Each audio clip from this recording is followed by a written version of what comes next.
Welcome to Counterpoint. I'm Tanya Granick-Allen. Well, the summer is usually a very quiet time for many who work in politics. It gives an opportunity for them to take a break from the hustle and bustle of all and take a breather. Even the House of Commons and the Senate rise for the summer. But if you are a Conservative Party member federally or a Conservative federal MP, then you're probably not relaxing all that much this summer, as you are knee-deep in a federal Conservative Party of Canada leadership contest. Yes, on September 10th, a leader will be declared, and presently ballots are in the mail to the 675,000 party members nationwide. But there will be one contestant's name left off the ballot. In a shocking decision by the party's LEOC, that's the Leadership Election Organizing Committee, Patrick Brown, one of the six contestants for the qualified contestants for the leadership, was disqualified this past week. Well, we're going to get into what happened and what this means for the contest. And joining me to unpack it all is Michael Diamond, founding principal of Upstream Strategy Group, and Michelle Simard, corporate commercial lawyer, privacy and cybersecurity specialist. Okay, thank you both for joining me. Let's jump right in. So Patrick Brown got disqualified. Maybe I'll start with you, Michelle. What happened here? I actually don't know. We're getting mixed reviews from the media and then from his campaign. The fact that he hired Marie Heinen tells me that he's taking it very seriously. So that's something. But what happened is not sure, because the whistleblower, Debbie O'Joyne, she is very clear that she was paid for services by a private corporation for his campaign. And she's gone under oath and publicly did that. So I'm not quite sure what's going to happen here. Well, I know in a statement issued by Ian Brody, they said that he was disqualified, Patrick Brown, because he, quote unquote, did not satisfy concerns about their compliance with the rules, and also there were concerns about his compliance with the Canada Elections Act. So it's one thing, I guess, to deal with the party rules, another thing altogether when we're considering maybe violations of the Canada Elections Act. Michael, do you have anything to contribute here on what you think happened behind the scenes?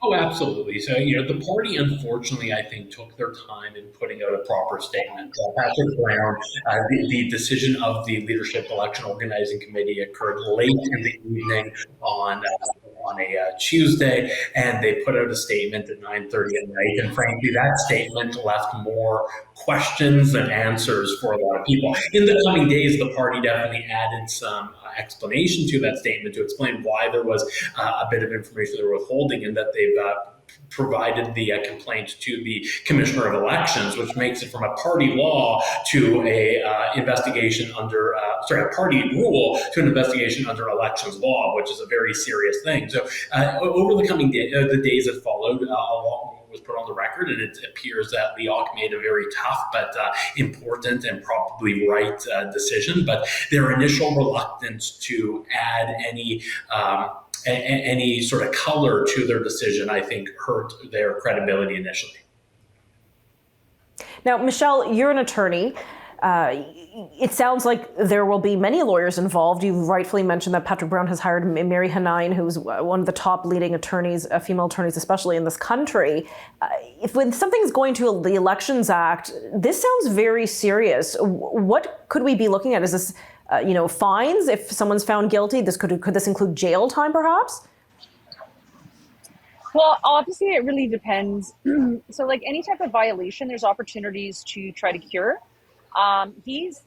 Patrick Brown's team is saying that they didn't have a proper opportunity to cure. And again, I'm not quite sure here, because we hear from the party that he did have a proper opportunity to cure. Now, it could be lost in translation that what they asked him to clear up and what he may be charged for Canada Elections Act could be two distinct separate things. We don't know, because we're not getting the details on that.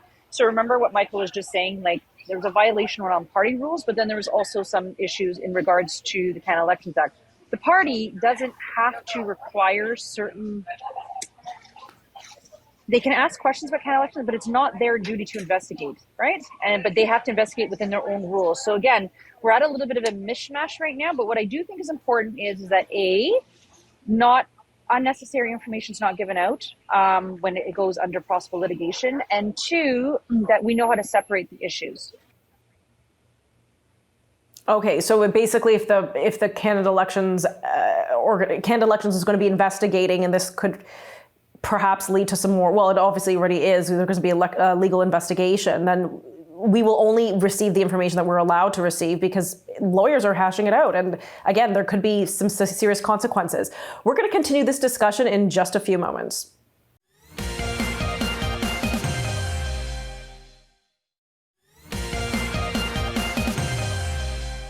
Welcome back. We're discussing the federal conservative leadership contest, and joining me again is Michael Diamond, principal of the Upstream Strategy Group, and Michelle Simard, corporate commercial lawyer and privacy and cybersecurity specialist.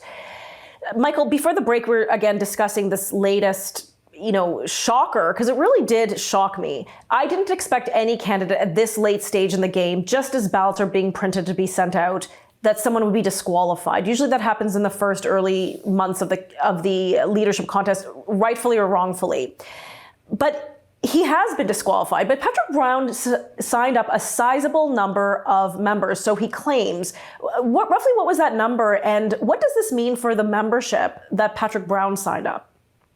Well, you used a very important word, what he claims. So what he claims, the 150,000 members, which is a gigantic number. It's less than what Pierre Poilievre is claiming he signed up, but it's still a large number. I'm told that it's probably more in the 70,000 range. And how the Conservative Party leadership election works, although it's called a one-member, one-vote system, it's done proportionally to 100 points per electoral district. And one thing about Patrick Brown, he has great strength in organizing ethnocultural communities. So my understanding is that if it's 150 or if it's 70 or something in between 1,000 members, that they were heavily concentrated in about a dozen ridings in parts of the Vancouver region, Greater Toronto region, and Brampton, where he's mayor, for example. And so 150 sounds huge, even if it is that high, but under the point system and that he was selling memberships in ridings that have large memberships, it would translate into, even if he was on the ballot, a not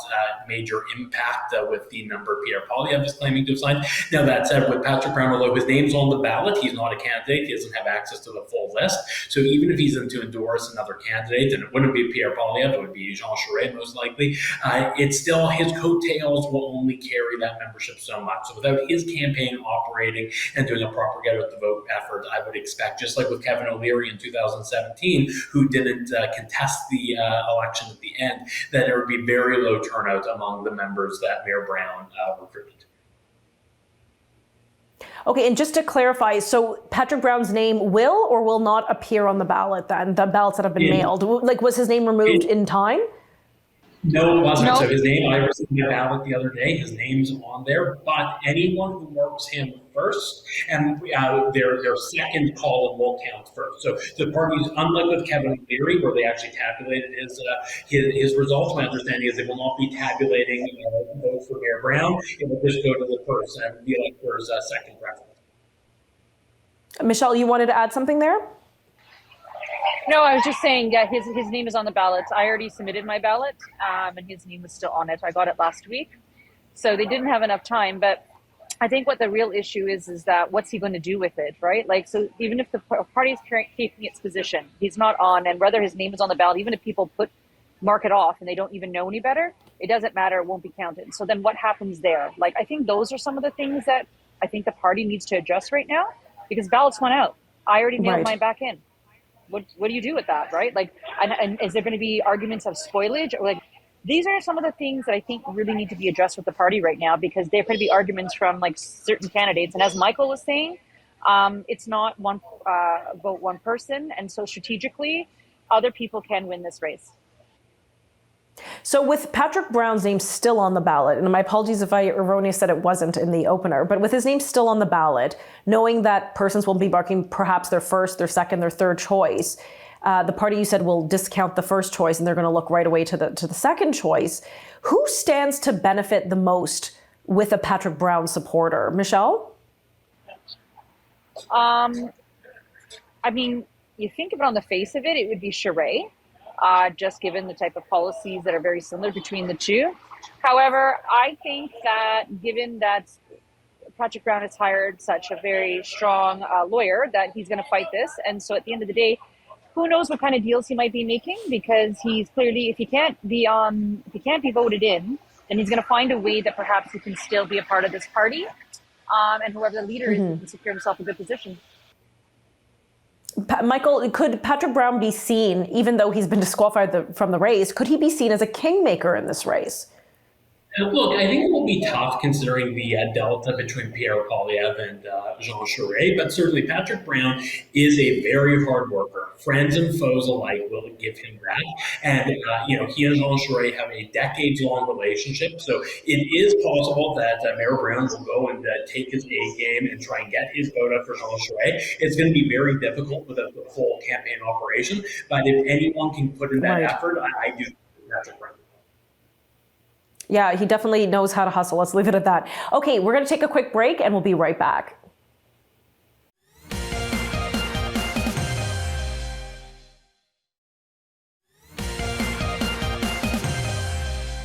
Welcome back. We're discussing the Federal Conservative Party leadership contest, and join me again are Michael Diamond and Michelle Simard.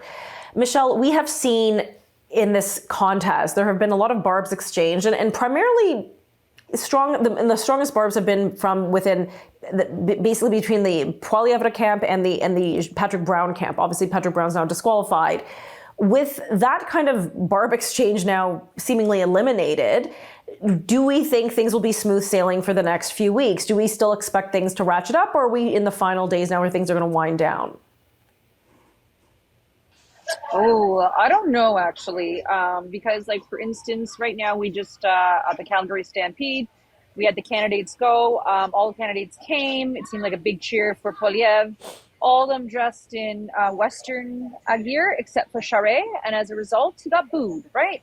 So, I mean, we'll see what happens. I think that at the end of a long race, things might get heated, and the fact that another major player is out of it and it could be neck and neck, we could see a little bit of that barbing going on. But honestly, I think Charest will hold himself to above, and I think Poilievre is doing a really good job on his videos, if you've been watching them. I think those are resonating with people. So I don't think he needs to focus on anybody else. I think he needs to just keep doing what he's doing. Michael, what do you feel are the strengths and weaknesses of the Jean Charest campaign and the Pierre Poilievre campaign? Obviously, they are seen as sort of the two front runners, and if you think I'm wrong, please call me out on it. But what do you think some of the strengths and weaknesses have been, and how have they resonated? These policies resonated with the grassroots of the party? Look, I think to Michelle's point, Pierre's videos have really been a home run for him. They're getting views. Even his launch video, which was very done in a very low-tech manner on a Saturday night, received many more views than an average CFL game would receive at that same time. So I think Pierre's social reach, his organic reach, and his communication skills have really served him well. I think Jean Charest has really been riding out on his extensive experience. And I think that's a smart play for him. He's incredibly experienced both at the federal and provincial level in Quebec, and I think does have a case to make that he might be well positioned to win a majority government. He's just not really in line with the current membership of the Conservative Party of Canada, and I do not believe his campaign was able to recruit enough members to change that in a substantial way to make him a viable option to actually win. I think one thing both campaigns have also done is they've taken the bait from each other, be it Jean Charest saying that Pierre Poilievre, who's likely to be the leader of this party, should be disqualified because of his support for the trucker convoy or the Freedom Convoy, depending what side of that you find yourself on, was really an unseemly attack. And I think conversely, Pierre Poilievre attacking Jean Charest as a liberal, which, of course he was leader of the Quebec Liberal Party, but you have to go back to the time when he took over the leadership of that party, and it was when there was really only a federalist and a sovereigntist option in Quebec. So I don't think it's fair to call him a liberal in the vein of Justin Trudeau. So I think both campaigns, certainly have their strengths, and I think their weaknesses have been focusing on the other, and they're both guilty of that. Now, Michael, you brought up an excellent point, because this is a general leadership contest. It's for the party members alone. It's, in my opinion, it's voting within a bubble. Like, this is the Conservative bubble, and they're going to select their leader, and that's appropriate for that process. But at the end of this contest, someone's going to have to run against, as it is right now, Justin Trudeau. Whether you have theories whether he'll resign before then, who knows? But it'll be the leader of a Liberal Party, who's the Prime Minister of Canada. Michelle, who do you think out of the contest, and again, there's Scott Aitchison, there's Leslyn Lewis, we have to talk about Roman Baber, but who out of this field of five do you think is best equipped to take on the mantle of the Conservative leadership to defeat, because that's the objective of the Conservatives, right? To take power. So who do you think could defeat Justin Trudeau in the next election? Well, I already think you know that answer, but I'm going to answer for your viewers. I think it's Jean Charest. And it's tell us what you want. Tell us what you think. We're happy to hear what you think. I'm a pragmatist. And at the end of the day, I look at what the general populace, like you said, the Conservatives, we're in a bubble. And whatever we like and don't like, we've seen that with the last 3 leadership elections.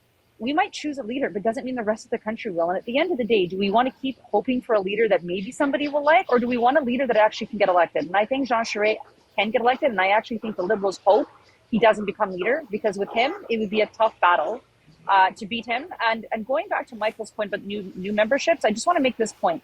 Well, how many of these people got new memberships doesn't mean these people are actually going to vote.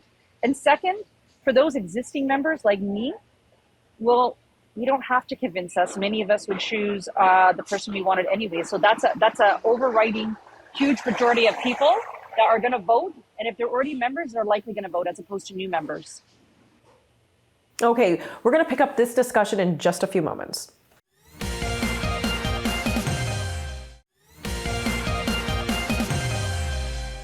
Welcome back. We're wrapping up our discussion on the Federal Conservative Party of Canada leadership contest, and joining me again is Michael Diamond and Michelle Simard.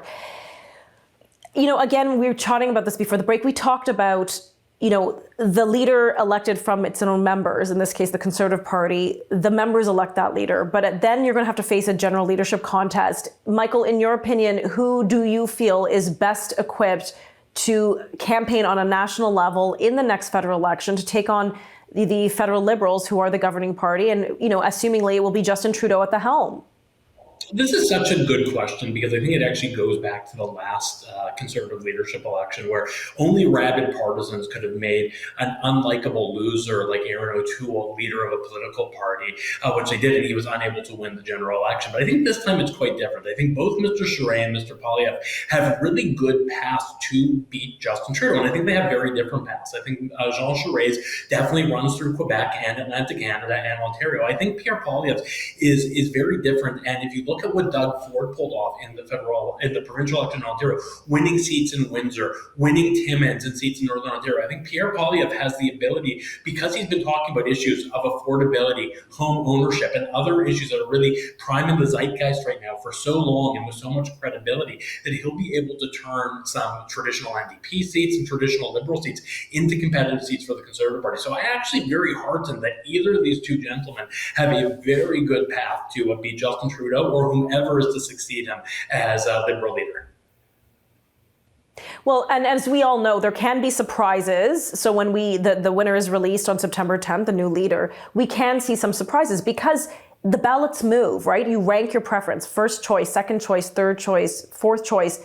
You don't have to, but if you receive a ballot and you're a party member, you can actually rank your choice. So the ballots kind of move. When your first choice candidate drops off, then it will go to who your second choice was.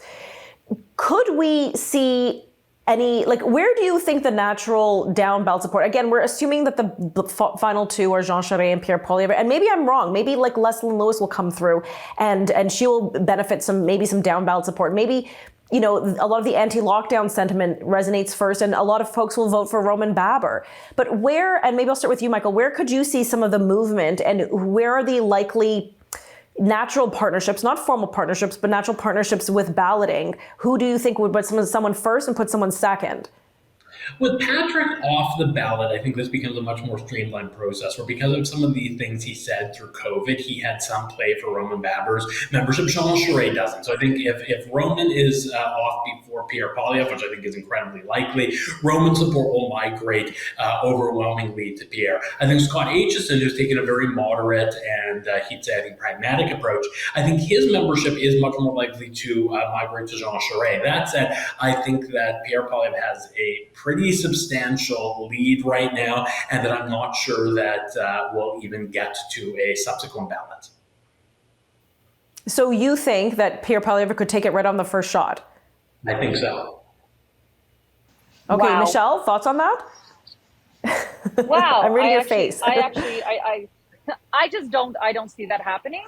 But you know what? You could be right. We'll see. So maybe we'll come back But I actually do think it will be several ballots, several obviously meaning at least two. So we'll see. But at the end of the day, what I'm hoping for everybody is that everybody has a moment so they can speak, because the goal is for us to get a leader to win the election. And for those who didn't win, for them, and they're not a member of parliament, for them to run and be part of caucus. So I hope at the end, all of them get together and support the leader. That's what we need. We need to be united. Well, and we've seen this past spring, or I guess winter, during the Freedom Convoy, that there were knives came out for the leader very quickly when the caucus voted against Aaron O'Toole, and he was quickly ousted, which some might argue is one of the biggest successes, failures, I don't know, of the Freedom Convoy. I guess it depends on how you're looking at this situation. Do you think then, Michelle, at the end of this process, the grassroots will rally behind the leader when those who signed up for Patrick Brown, his candidate was disqualified, while other candidates were not permitted to run, and there's been such heated animosity between some candidates? I don't actually know. Honestly, I think the only way it's going to work is if all the candidates work together, if they give messages of unity together, where it's not one who says, I want us to all be united. It has to be all of them who, at the end of the day, accept the election results. And clearly that might be a fight because Patrick Brown is getting his lawyers and he may still fight it. But the rest of them all unite and say, this is it. I accept it. I'm going to work with them because I want to be a part of caucus and I want to be elected. And I think then it'll work. I think grassroots will then all come together. Okay, we're out of time, but thank you both so much for your insights. And I guess we'll have to see on September 10th what happens. Thank you. Yes. Thank you.